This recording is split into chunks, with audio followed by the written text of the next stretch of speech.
বিশ্ব ইজতেমা নিয়ে কোনো অনৈক্য বরদাস্ত করা হবে না। ধর্মমন্ত্রী নিউজ আপডেটসের পক্ষ থেকে আপনাদের সবাইকে স্বাগত জানাচ্ছি। বিশ্ব ইজতেমা নিয়ে কোনো অনৈক্য বরদাস্ত করা হবে না। বহির্বিশ্বে বাংলাদেশের সুনাম অক্ষুণ্ণ রাখতে বিশ্ব ইজতেমা কার্যক্রম সুষ্ঠু ও সুন্দরভাবে সম্পন্ন করা হবে ইনশাআল্লাহ। এ ব্যাপারে ধর্মমন্ত্রী শেখ আব্দুল্লাহ তাবলিগের মূলধারা সাথীদের সহযোগিতা কামনা করেন। তিনি আরো বলেন, জাতির জনক বঙ্গবন্ধুর কন্যা প্রধানমন্ত্রী শেখ হাসিনার সুনির্দিষ্ট দিক নির্দেশনা মোতাবেক উভয় পক্ষের সন্তোষজনক মতামতের ভিত্তিতেই আগামী 15, 16 ও 17 ফেব্রুয়ারি টঙ্গী ময়দানে এক পর্বে বিশ্ব ইজতেমা অনুষ্ঠিত হবে। ইসলামে হিংসা বিদ্বেষের কোনো স্থান নেই। যুগ যুগ ধরে চলে আসা তাবলিগ জামাত নিয়েও কোনো হিংসা বিদ্বেষ চলতে দেওয়া হবে না। মন্ত্রী বলেন, অন্যান্য বছরের ন্যায় এবারও শান্তিপূর্ণভাবে বিশ্ব ইজতেমা সম্পন্ন করতে তাবলিগের অনুসারী সকল ধর্মপ্রাণ মুসলমানদেরকে সহযোগিতার হাত বাড়িয়ে দিতে হবে।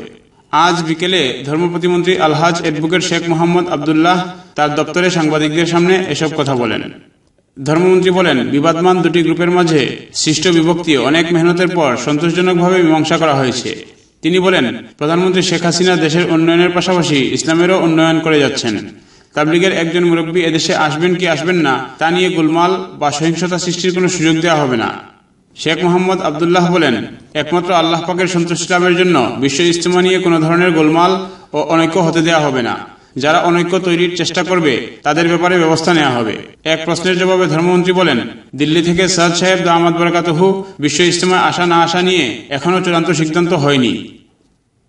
প্রিয় দর্শক, সময় সময় এরকম গুরুত্বপূর্ণ নিউজ আপডেট সমূহ সবার আগে আপডেট পেতে আমাদের চ্যানেলটিকে সাবস্ক্রিপশনের পাশাপাশি বেল আইকনটি ক্লিক করে রাখুন।